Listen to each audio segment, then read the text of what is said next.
Everyone, welcome to my channel. I am Simran Sahani. तो all the class 11 students, आज हम पढ़ेंगे अपनी पहली पोएम क्लास 11th इंग्लिश की अ फोटोग्राफ हॉर्नबिल बुक से। इसको लिखा है शर्ली टॉलसन ने। तो जल्दी से पोएट का नाम हर बच्चा कमेंट सेक्शन में कमेंट कर दो और हम पढ़ते हैं अपनी पोएम को लाइन बाय लाइन। ऐसे अगर आपको क्लास 11th इंग्लिश के बाकी चैप्टर्स पोएम पढ़नी है या फिर इकोनॉमिक्स पढ़नी है तो मेरे चैनल को सब्सक्राइब करो और डिस्क्रिप्शन बॉक्स में दी गई प्लेलिस्ट से जाके पढ़ना शुरू कर दो। तो पोएम में हमारी जो पोएट है जिनका नाम है शर्ली टॉलसन, कमेंट करा है या नहीं जल्दी पहले कमेंट करो क्योंकि स्पेलिंग काफ़ी डिफिकल्ट है। ठीक है, जो ये हमारी पोएट है ये हमें बता रही है अपनी लाइफ की एक कहानी, लाइफ का एक सच। क्या कि इनकी जो मम्मी थी ना वो एक फ़ोटो को हमेशा देखा करती थी। उस फोटो में क्या था, इनकी मम्मी के बचपन की वो फ़ोटो थी। इनकी मम्मी घूमने गई हुई थी, 10-12 साल की थी तब वो, अपनी बहनों के साथ में। उस फोटो को देखती थी इनकी मम्मी और जो है काफ़ी खुश हुआ करती थी।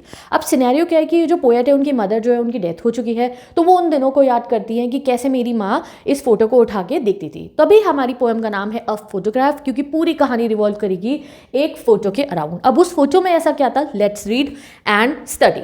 The cardboard shows me how it was when the two girl cousins went paddling. पहली लाइन से आई हमारी, कार्डबोर्ड मुझे दिखाता है कैसा था वो दिन when the two girl cousins, जब दो गर्ल कजन्स गई थी पैडलिंग करने के लिए। ठीक है, कार्डबोर्ड मतलब है यहाँ पे थिक पेपर यानी कि गत्ता, या फिर आप कहो वो फोटो। एक फ़ोटो थी जिसके अंदर हमारी पोएट की मम्मी थी, जो देखो आप ये यहाँ बीच में खड़ी हैं, और उनके साथ में उनकी दो बहनें थी, ठीक है, कजन्स थी।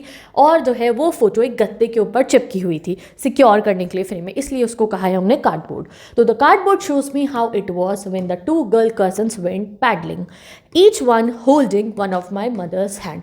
और इन दोनों बच्चियों ने एक एक ने मेरी मम्मी का हाथ पकड़ा हुआ था। पैडलिंग मतलब क्या होता है, पैडलिंग मतलब होता है पानी में नंगे पैर चलना। जो हल्का हल्का शैलो वाटर्स हो रखा होता है ना, वेव्स बीच के पास में, उसमें चलने को हम कहते हैं पैडलिंग। लर्न करना है हर बच्चा, मुझे कमेंट सेक्शन में पैडलिंग का मीनिंग लिख के बता दो, ठीक है। And the sheep big girl some 12 years or so. और इस वाली फोटोग्राफ में उनकी मदर कितने साल की, हमें क्या समझ में आता है, वो सिर्फ और सिर्फ 12 साल की है।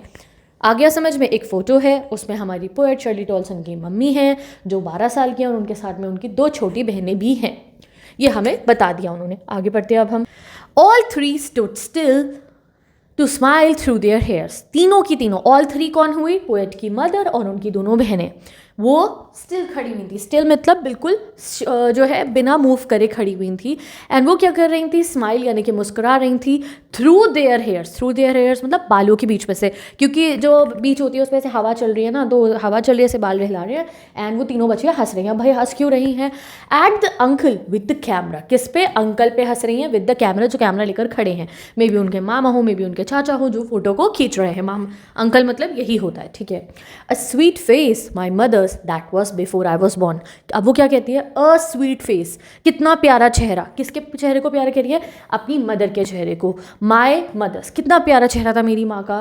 That was before I was born, ये तब की बात है जब मैं पैदा भी नहीं हुई थी। अब वो एंड में कहती हैं, and the sea which appears to have change less washed their terribly transient feet. और वो कहती है इस फोटो में एक चीज़ और हो रही थी, वो जो समुद्र है यानी कि जो सी है, which appears to have change less, जो आज तक नहीं बदला।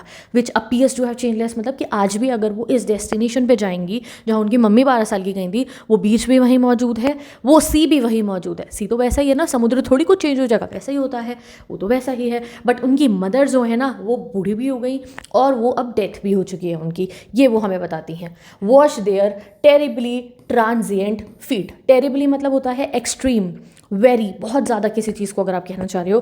ट्रांजिएंट मतलब होता है टेम्परेरी और फीट मतलब होता है पैर। तो बहुत गहरी बात इन्होंने यहाँ पे हमारे को समझाई है कि देखो जो नेचर होता है ना गाइस, वो परमानेंट होता है, ठीक है। नेचर परमानेंट होता है और जो हम ह्यूमन है, हम क्या है, हम मॉर्टल हैं, ठीक है। हम जिंदा हैं, हम अमर नहीं हैं। नेचर बट अमर है, नेचर कभी नहीं मरता, ठीक है। कल को धरती खत्म भी हो गई ना, दोबारा नेचर रिवाइव हो जाएगा, हम हो ना हो पता नहीं है। तो वो यही कह रही है that sea which appears to have change less, sea जो आज तक नहीं बदला है, उस फोटो में वही सी, उसी सी की वेव्स, उसी सी की लहरें मेरी मम्मी के पैर धो रही थी, पैरों पे पानी आ रहा था। बट पैर के पीछे इन्होंने दो वर्ड्स लगाए हैं, टेरिबली ट्रांजिएंट।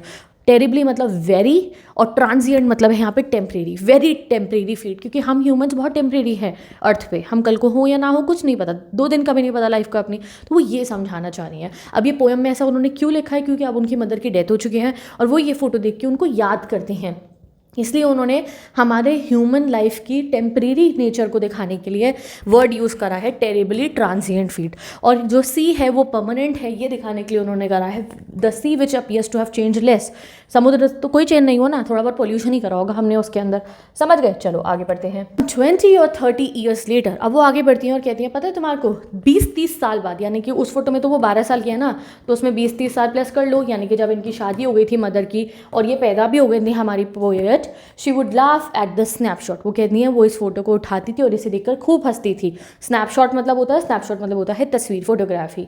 सी बेटी एंड डॉली, और अपनी बेटी को यानी कि हमारी पोएट को कहती थी देखो बेटी और डॉली को। बेटी डॉली कौन है? वो दोनों छोटी बच्चियां जो थी फोटो के अंदर। She would say and look how they dressed us for the beach, और देखो उन्होंने हमें कैसे तैयार करा है बीच के लिए। हाउ दे ड्रेस्ड अस, अब ये अस कौन है? ये है पोएट की मदर के भी मम्मी पापा, यानी कि उनके नाना नानी हो गए ना, पोएट्स मदर्स मदर। कहते हैं देखो उन्होंने हमें कैसे तैयार करा है बीच के लिए। ये वो बातें याद करती हैं अपनी मदर की। आगे बढ़ते हैं। The C holiday was her past, mine is her laughter. अब वो यहाँ पोएम को काफ़ी हैवी कर देती है, कहती है जो सी हॉलीडे है वो मेरी माँ का पास्ट है, माइन इज़ हर लाफ्टर, मेरा पास्ट क्या है? उनका लाफ्टर। वो जो वो फोटो उठा के हंसती थी ना, देखो बेटी डॉली और मुझे कैसे तैयार करा था, वो लाफ्टर मुझे याद आता है। Both wry with laboured ease of loss, यहाँ से क्वेश्चन आएगा, अब ध्यान रखना। राय मतलब क्या होता है? हल्का सा मुस्कुराना, बट वो मुस्कुरा आप खुशी में नहीं रहे हो, सैड होके मुस्कुरा रहे हो, हल्का सा रोना भी आ रहा है आपको, बट हल्का सा आप स्माइल भी कर रहे हो कुछ सोच के, उसे हम कहते हैं राय। तो we both wry with laboured ease of loss, हम अपने लॉस के लिए दोनों ही, मेरी माँ भी और मैं भी क्या कर रहे हैं? परेशान हो रहे हैं। अब जो है लॉस जो था उनका क्या था? हमारी पोएट का लॉस था कि उनकी माँ की अब डेथ हो चुकी है, और पोएट की मदर का लॉस क्या था? कि उनका बचपन खो गया था ना, जब वो 12 साल वाली फोटो याद करनी थी तो उनका बचपन खो गया था, वो अपना बचपन याद करनी थी कि कैसे मेरा बचपन चला गया। और हमारी पोएट क्या याद करती है? अपनी मदर को जो जा चुकी हैं। ओके, अब यहाँ पे एक और इंपॉर्टेंट क्वेश्चन बन के आता है इस लाइन पे, laboured ease of loss. Loss मतलब होता है नुकसान, कोई भी चीज़ खो गई आपसे। अब नुकसान तो नुकसान है, उसके पीछे इन्होंने दो वर्ड्स लगाए हैं। लेबर्ड मतलब होता है बहुत मेहनत, और ईज मतलब होता है बहुत आसान। तो ये दोनों ही अपोजिट्स है ना, बहुत मेहनत करना और बहुत आसान। तो ये एक टाइप का पोएटिक डिवाइस होता है जिसको हम कहते हैं ऑक्सीमोरॉन, जिसमें हम दो उल्टी बातों को इकट्ठा रखते हैं, दो ऑपोजिट्स को हम इकट्ठा रखते हैं। इसलिए उन्होंने यहाँ पे यूज़ करा है लेबर्ड ईज ऑफ लॉस। क्या आपको पता चलता है बचपन कैसे निकल जाता है? पता ही नहीं चलता, यूँ ही निकल जाता है। सोचोगे तो लगेगा अच्छा ऐसे था, और एक सेकंड में निकल जाता है। तो दोनों ने अपना नुकसान दिखाने के लिए, अगर कोई जाता भी है किसी की लाइफ में से, किसी की डेथ होती है, तो पता भी नहीं चलता कि कब वो आपकी लाइफ के इतने इंपॉर्टेंट मेंबर थे और अब आप उन्हें कभी नहीं देख पाओगे। तो इसलिए उन्होंने ये वर्ड यूज़ करा है, we both wry with the laboured ease of loss, यानी कि हम सब के सब दोनों में, मैं और मेरी मदर दोनों की दोनों अपने लॉस के लिए परेशान होती थी। अब आते हैं लास्ट लाइन्स के ऊपर। Now she has been dead nearly as many years as that girl live. वो कहती है now she is been dead, she कौन है यहाँ पे? पोएट की मदर। कहती है अब उन्हें मरे हुए इतना समय हो चुका है जितना वो बच्ची जी थी, यानी कि वो 12 साल की थी ना उस फोटो के अंदर, तो 12 साल हो चुके हैं हमारी पोएट की मदर की डेथ को भी। एंड ऑफ दिस सर्कमस्टेंस, और वो कहते हैं इस सर्कमस्टेंस में देयर इज़ नथिंग टू से एट ऑल, इसमें मेरे पास कहने के लिए कुछ नहीं है कि मेरी माँ की डेथ हो चुकी है।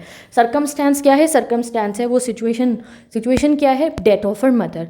इट्स साइलेंसेस, वो कहती हैं उस खामोशी ने मुझे खामोश कर दिया है। कौन सी खामोशी? क्या जो उनकी मदर उनके पास नहीं है, जो घूम रही हो, कुछ उन्हें बता रही हो, कुछ फोटोग्राफ्स दिखा रही हो, उस साइलेंस ने उनकी लाइफ को साइलेंस कर दिया है, यानी कि उस सन्नाटे ने उनको भी चुप करा दिया है। यानी कि वो अपने घर पे जब भी होती हैं तो obviously she miss her mother, और उनकी लाइफ में एक वॉइड, एक खालीपन आ गया है जब से उनकी मदर गई है। ये उन्होंने हमें पूरी पोएम में बताया। पूरी पोएम तुम्हारे को समझ में आ चुकी है, एक एक वर्ड मीनिंग के साथ में आप कोई भी क्वेश्चन सॉल्व कर सकते हो, बट स्टिल हम लोग इंपॉर्टेंट क्वेश्चंस प्रैक्टिस करेंगे, तो उसके लिए चैनल को सब्सक्राइब करके रखो, नोटिफिकेशन बेल ऑन करो, जहाँ से हम बाकी के बाकी क्वेश्चन आंसर्स और बाकी चैप्टर्स पढ़ने वाले हैं। Bye bye, best of luck and meet you in the next